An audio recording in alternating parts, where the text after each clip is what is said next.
Olá, pessoal. Somos do nono semestre do curso de Psicologia do Centro Universitário Dr. Leão Sampaio. Esse trabalho faz parte da disciplina de Tópicos 1 e a gente ficou responsável por apresentar a Gestalt terapia e os grupos, como a Gestalt terapia se aplica aos grupos. Então, vamos lá. A construção da abordagem gestáltica. Inicialmente, é importante entender o que significa a palavra Gestalt. Gestalt é uma palavra de origem alemã e significa figura ou forma. Mas quem foram os pensadores da Gestalt terapia? Nesse momento, é importante destacar dois nomes, Fritz Perls e Laura Perls. Laura Perls era a mulher de Fritz Perls. Ela nasceu na Alemanha em 1905, veio de família de classe média alta e sempre gostou muito, na sua vida, de música e dança. Foi a primeira mulher a estudar na escola de ginásio clássico. Estudou direito depois e foi nesse momento onde ela desenvolveu uma consciência política muito forte, junto com o desejo de realizar algo que fosse relevante socialmente. Entrou ainda em contato com a psicanálise e se tornou analista. O seu interesse pela psicologia se tornou evidente ao participar do curso de Ademar Gelp, onde conheceu seu marido, o Fritz Perls. Mas quem foi Fritz Perls? Fritz Perls ele é considerado mentor da Gestalt terapia. Nasceu em Berlim, na Alemanha, em 1893, e veio de uma família judia. Era médico, neuropsiquiatra e pela sua própria profissão, por conta do seu trabalho, teve muito contato com a psicanálise e com a psicologia da Gestalt. Essas duas influenciaram muito no que viria a ser futuramente a Gestalt terapia. Não só elas, como outras correntes de pensamento também. Em 1934, Fritz Perls e Laura Perls tiveram que se refugiar na África do Sul por conta da perseguição aos judeus. Lá, eles tiveram uma prática bem sucedida da psicanálise e criaram o Instituto Sul-Africano de Psicanálise, em 1935. Em 1936, Fritz Perls vai para o Congresso Internacional de Psicanálise e lá ele apresentou os seus estudos sobre resistências orais, que seria uma nova forma de leitura sobre a neurose. Só que ele não foi muito bem recebido pelos psicanalistas. Após sua ideia ter sido rejeitada pelos psicanalistas, Fritz Perls dá os primeiros passos para o que viria a ser a Gestalt terapia. Antes de se mudar para Nova York, ele publica o primeiro livro, que tem a sua primeira edição na África, a segunda edição na Inglaterra, com o subtítulo Uma Revisão da Teoria e do Método de Freud. A terceira publicação nos Estados Unidos, com o subtítulo O Início da Gestalt terapia. E é importante dizer que essa sua primeira publicação ela foi fruto da reflexão dele com a Laura, e que apesar dela não estar colocada como autora do livro, ela ainda escreveu 2 capítulos. Em sequência, eles se mudam para Nova York e Fritz Perls tenta se inscrever no Instituto de Psicanálise de William Allison, só que é recusado. Após ser recusado, ele se encontra com Paul Goodman, onde a Gestalt terapia começa realmente a tomar forma. É importante dizer que desde o encontro de Fritz Perls com Paul Goodman até os dias atuais, demorou muito para que a Gestalt fosse o que a gente conhece hoje. Ainda chegou a existir uma divisão de pensamento entre os gestaltistas e o gestaltista contemporâneo Miller. Ele faz uma comparação dessa divisão, que ocorreu entre os gestaltistas com o que Philip Haave traz no seu livro relacionado a escritores, para que fique mais claro para nós os dois principais pensamentos dos gestaltistas da época. Então, no pensamento de Philip Haave, ele critica os escritores americanos e os divide em 2 grupos. O primeiro grupo são os pele vermelhas, que são aqueles escritores da inquietude, da irreverência aos costumes estabelecidos, que valorizam a intuição, a expressão de sentimentos. Já o outro grupo são os escritores caras pálidas, que valorizam as tradições literárias, a intelectualidade, a reflexão na elaboração e a reflexão na experiência humana. E aí, a partir disso, Miller traz, os gestaltistas pele vermelhas, fazendo alusão a Hef, e ele diz que os gestaltistas pele vermelhas são aqueles que praticam e valorizam a intuição, a expressão catártica de emoções, rejeitando a reflexão teórica sistemática sobre sua prática, e enfatizam o aspecto vivencial, se diferenciando assim das práticas psicológicas hegemônicas no momento do seu surgimento. O outro grupo, no entanto, seriam os gestaltistas caras pálidas, o grupo da costa leste dos Estados Unidos. Vale ressaltar que o outro grupo é da costa oeste da costa oeste americana. Já esse grupo é da costa leste dos Estados Unidos, onde a gestalterapia se faz conhecer como uma abordagem autônoma. E eles estariam preocupados com a divulgação dos seus pressupostos e com a sistematização de uma prática coerente com o corpo teórico. É importante dizer que essas duas correntes, apesar de serem diferentes, elas foram fundamentais para o estabelecimento da gestalterapia. Agora nós vamos passar para a visão de homem e de mundo dentro da gestalterapia. Para Fritz Perls, o homem é como organismo e compreende, nesse sentido, a necessidade de interlocução entre o organismo e o meio ambiente. E aí ele diz, nenhuma emoção, seja raiva, tristeza, vergonha ou nojo, ocorre sem que seus componentes fisiológicos e psicológicos entrem em jogo. Tudo está relacionado entre si. Ou seja, essas três instâncias, corpo, alma e mente, não são mais que uma relação entre a necessidade do organismo e a capacidade. Fritz Perls traz ainda o conceito de autorregulação organísmica, de homeostase, onde o homem, por fim, estaria constantemente no processo de busca do fechamento dessas necessidades inacabadas.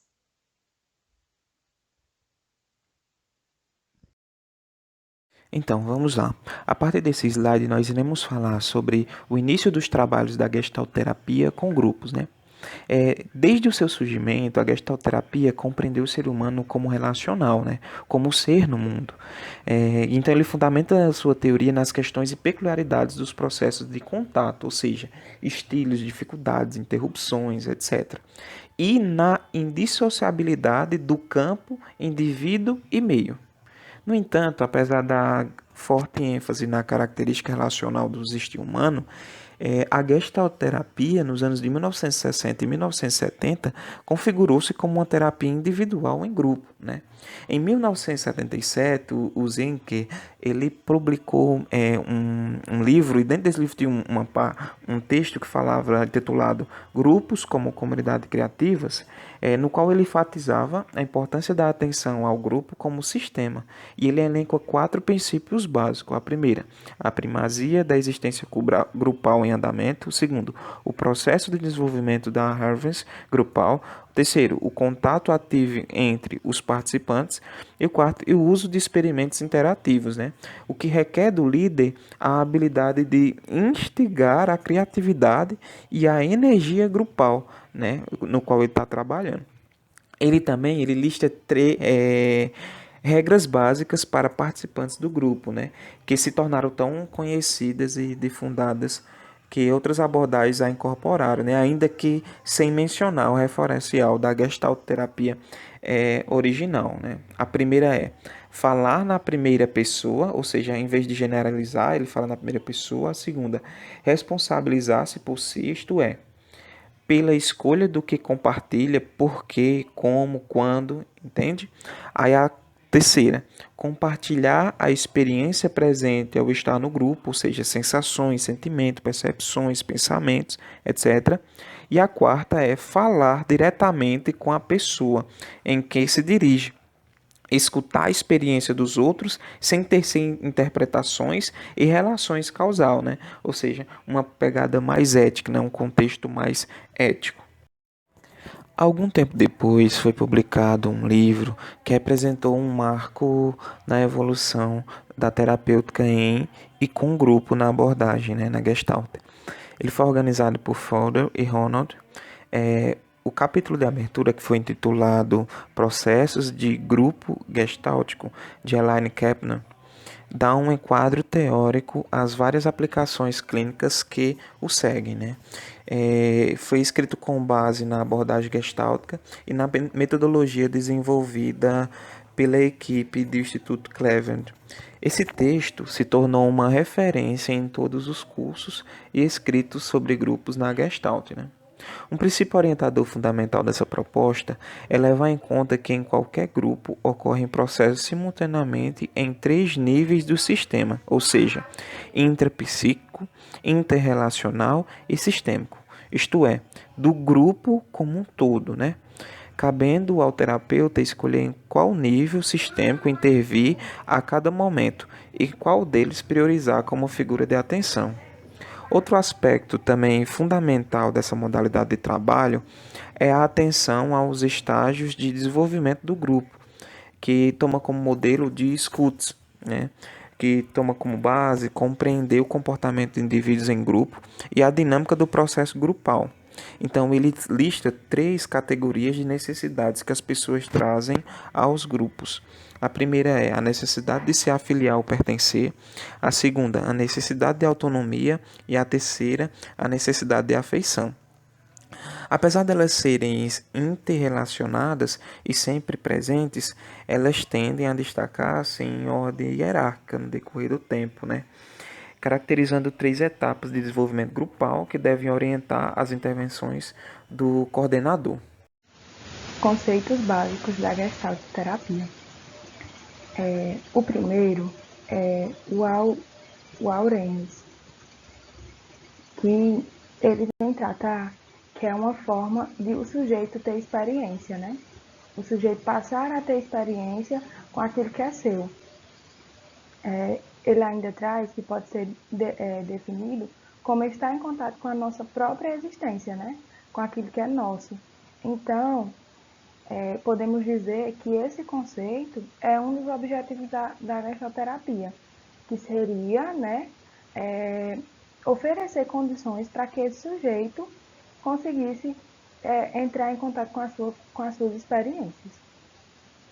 O segundo vem falar da teoria de campo ou noção de campo, que o autor traz que uma pessoa nunca está só, né? Nunca é fundamentalmente independente ou isolada, mas ele sempre está em contato com outras pessoas, com outros mundos.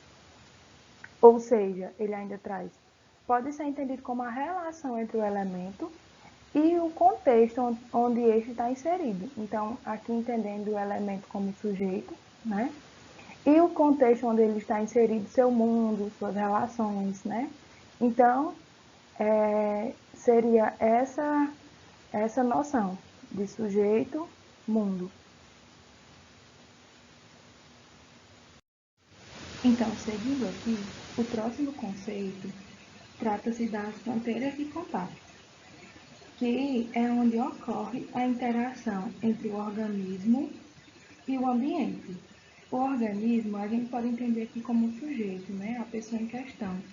E o ambiente a gente pode entender como o mundo, como suas vivências, suas experiências. Ou seja, é aonde ocorrem essas trocas de experiências entre o sujeito e o mundo, né? Entre o sujeito e as suas vivências, suas relações. O próximo trata-se da redução fenomenológica, que é reduzir-se a escutar e se prender, né? Dar foco ao que o sujeito traz, dando sempre espaço para que essas experiências apareçam, né? Para que o sujeito traga suas experiências. Aqui, o terapeuta deixa, né, seus preceitos, suas crenças um pouco de lado e dá lugar para que esse sujeito apareça, né? Para que esse sujeito coloque suas experiências. O próximo conceito é a consciência e intencionalidade. A consciência pode ser entendida como as vivências totais dos atos intencionais de significados. Essas vivências e atos, né, partem do sujeito, né, de um sujeito em questão, as vivências desse sujeito. E a intencionalidade é entendida como uma característica fundamental da consciência, pois ela abrirá novos significados no desenvolvimento do pensamento. A gente pode entender aqui esses dois conceitos como estando intimamente ligados, né? Um complementando o outro, a consciência e a intencionalidade. O outro conceito trata-se dos experimentos gestálticos. Esses experimentos possibilitam ao sujeito a possibilidade, né, do sujeito, experimentar algo para, a partir dessa experimentação, o sujeito ou confirmar ou refutar, né, tal experiência. Situações inacabadas ou gestalt incompleta. É uma demanda muito vivenciada nos consultórios de gestalterapia. São situações vividas no passado, não finalizadas, mas que buscam serem finalizadas. A mesma faz com que o sujeito sinta dificuldade de viver o novo e facilidade em reviver várias vezes a sua situação inacabada. Um exemplo disso são os traumas de infância.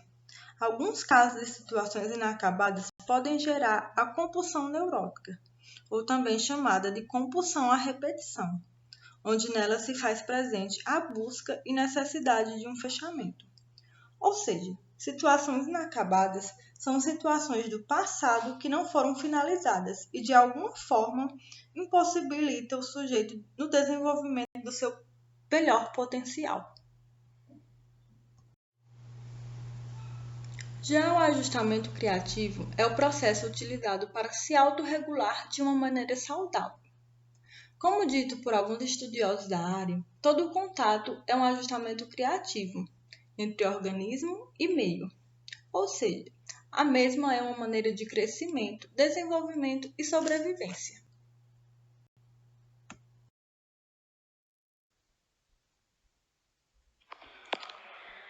Aplicabilidade da gestalterapia em grupos. O grupo é comparado no gestaltismo de Goldenstein a um organismo dotado do princípio da autorregulação, que é um instinto grupal, que fareja seu crescimento, seu caminho, seu alimento e os persegue. Um espaço em que a pessoa encontra a oportunidade de se regular com o ambiente, para satisfazer suas necessidades de nutrição e eliminar suas tensões. Ribeiro, 1994, página 11. Grupos convivem com dois medos básicos, conforme Ribeiro, 1994, página 43. O de perdas, sobre o equilíbrio atingido, e o do novo, de enfrentar a mudança de quando os antigos parâmetros não são mais válidos e os novos ainda não são suficientes.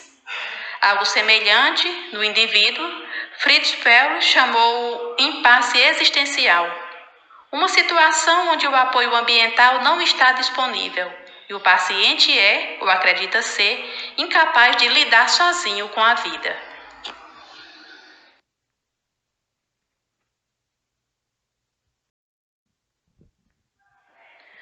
No grupo, nem sujeitos são puros sujeitos, nem o grupo é puro grupo. Assim, terapia do grupo pela Gestalt. O grupo todo é visto como cliente, a unidade de tratamento e as colocações individuais são vistas como ressonância da matriz grupal. O inconsciente grupal. Não confundir com o junguiano inconsciente coletivo. Em outras palavras, o grupo é a figura e os membros são o fundo. Ribeiro, 1994, página 67. Sobre o conceito central em gestalterapia, é o conceito de Avarenez, que se caracteriza pela consciência de si e a consciência perceptiva. É a tomada de consciência global no momento presente, a atenção ao conjunto da percepção pessoal, corporal e emocional, interior e ambiental. Ginger, 1995, página 254. Então, ampliar a varenese no grupo cada membro deixe aumentar sua vivência no aqui e agora, com tomada de consciência, na sua totalidade que proporciona um apoio mútuo e afetivo, o que ajuda no seu impasse existencial sentido, podendo se regular no equilíbrio de si ao ambiente no seu campo.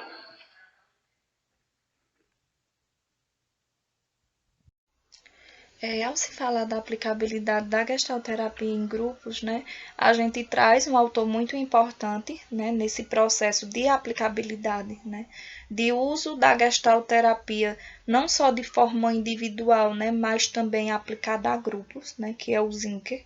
Ele, no seu livro O Processo Criativo em Gestalterapia, traz os princípios do grupo como sistema, né? Ele entende que o grupo ele é visto como um sistema porque os membros eles são influenciados e também influenciam uns aos outros.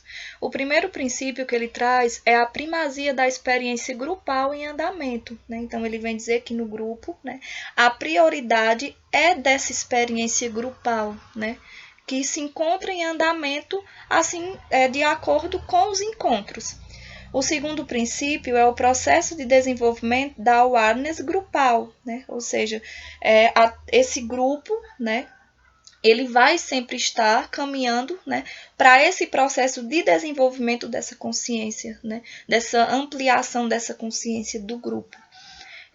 O terceiro princípio, né, o contato ativo entre os participantes, né, a relação entre eles, né, entre os membros, né, e aí ele entende que essa relação é uma forma, né, de crescimento para esses membros. E o último princípio, né, o uso de experimentos interativos, né, como foi falado anteriormente, né, os experimentos gestálticos, eles se aplicam, né, na terapia individual e também, né, nos grupos, né? E aí isso cabe, né, requer ao terapeuta uma habilidade, que é justamente a de instigar, né, essa criatividade desses membros e a energia, né, do grupo como um todo.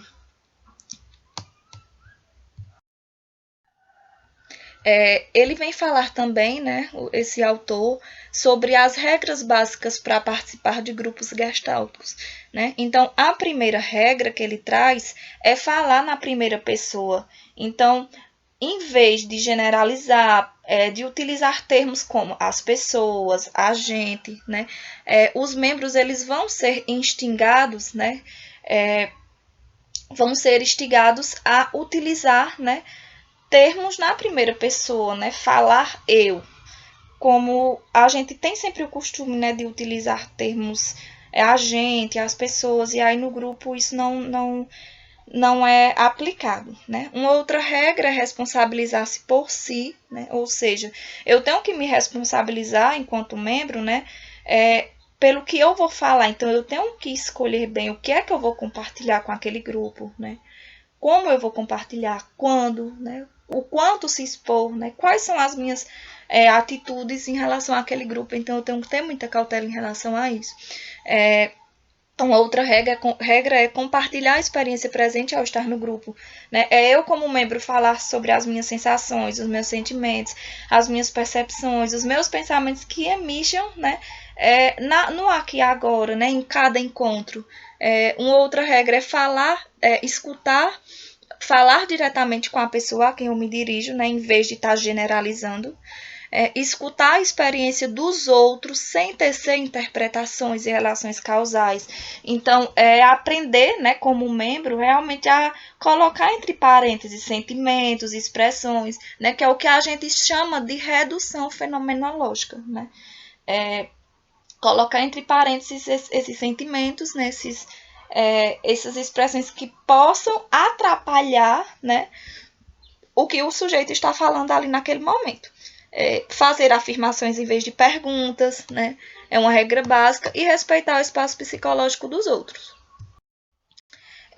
Quanto às tarefas ou objetivos principais do grupo, né, subtende-se que esses objetivos são um contínuo, né, que se estende da aprendizagem, ou seja, desde a minha mudança cognitiva, a minha mudança na maneira de perceber, né, certas questões dentro do grupo, passando por um espaço de sistemas de duplas tarefas, quando dentro do grupo há tarefas de aprendizagem e de mudança, né, chegando à mudança psicológica em si, que seria essa capacidade, né, alterada de eu enfrentar algo, né? Então, há uma mudança no meu repertório de reações, justamente porque o grupo, né, ele é entendido, né, o grupo gestáltico, como um espaço que promove, né, a aprendizagem de atitudes cooperativas, assim como também de crescimento pessoal para esses membros, né? E aí a gente vai trazer algumas fases, né, as fases grupais, onde pode ser entendido também como estágios de desenvolvimento desse grupo.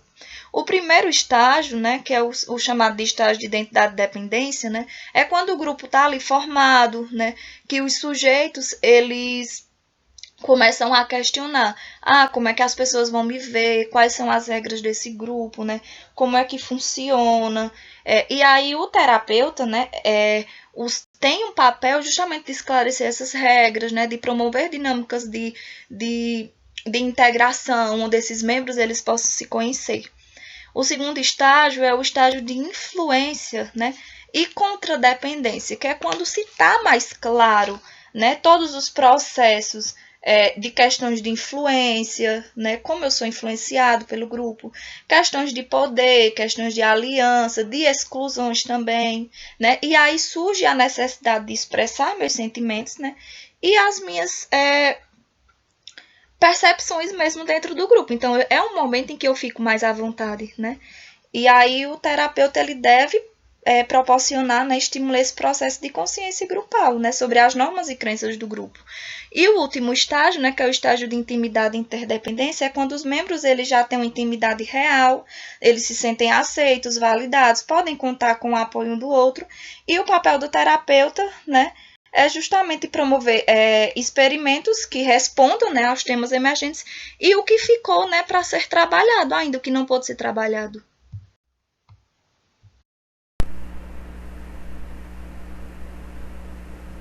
Bom, falando ainda da aplicabilidade da gestalterapia em grupos, o líder tem 3 tipos diferentes de disponibilidade em relação ao grupo, a intervenção dele no grupo. Ele pode funcionar como um terapeuta para o indivíduo, né, ali onde ele tem a relação, o indivíduo vê ele como um terapeuta que está ajudando ele a ele resolver suas questões, a ele ter autonomia por si só. Como o líder também pode agir como um facilitador de processos interpessoais, está relacionado às relações que o grupo traz, que o grupo cria, e ele pode facilitar nesse processo. E também ele pode ser um consultor para o grupo, como um sistema, né? Esse grupo ele tem um certo objetivo, né, e tem suas questões de dificuldade, o processo para que esse grupo dê certo, entre aspas. Então o líder vai agir como um consultor, para consultar esse grupo. A abordagem gestáltica é baseada na absoluta e inseparável unidade da experiência corporal, envolvendo linguagem, pensamento e comportamento.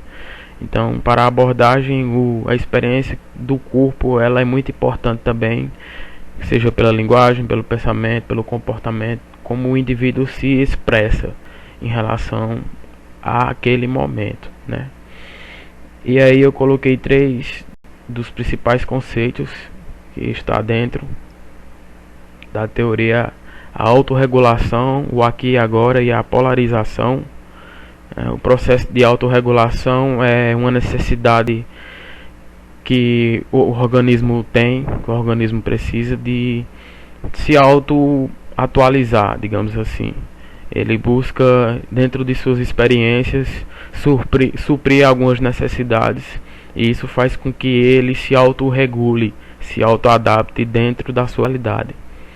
Tem também o conceito do aqui e agora, que para a abordagem gestáltica é muito importante o momento em que o indivíduo está trazendo sua demanda, está trazendo suas questões, porque é aquele momento em que ele deve voltar-se para si, né, tentar resolver suas questões com o máximo de autonomia possível, com o terapeuta ajudando, é claro. E por último, o conceito de polarização, que é mais uma identificação do indivíduo, a forma como ele vê o mundo exterior a ele, como ele vê as realidades, os sistemas sociais de relações e como ele se identifica perante isso. Dando continuidade às apresentações, essa parte é referente aos processos, alguns processos terapêuticos que fazem parte do aqui e agora, da atividade de grupo na gestalterapia.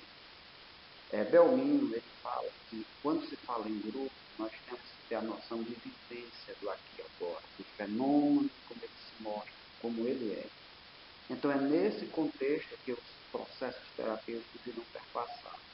E em relação à gestalterapia, esses processos eles vão fomentar a awareness, que são as sensações. Então, dentro do processo do grupo, grupal, do aqui e agora, irá ser fomentado as sensações para que o grupo entre em contato com o fenômeno, com as experiências e haja o crescimento grupal. Isso numa ótica da gestalterapia, já trazendo uma introdução sobre os processos terapêuticos nesse contexto.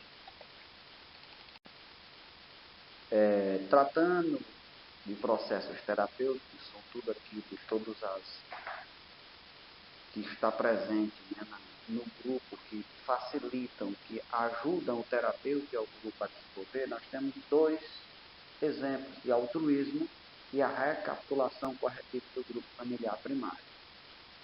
O altruísmo, nesse contexto, são todas as ações, as atividades, os sentimentos, as emoções que um membro traz para o grupo traz para o membro, e isso gera crescimento, isso gera desenvolvimento para o grupo, porém deve ser feito de uma forma espontânea, sem interesse.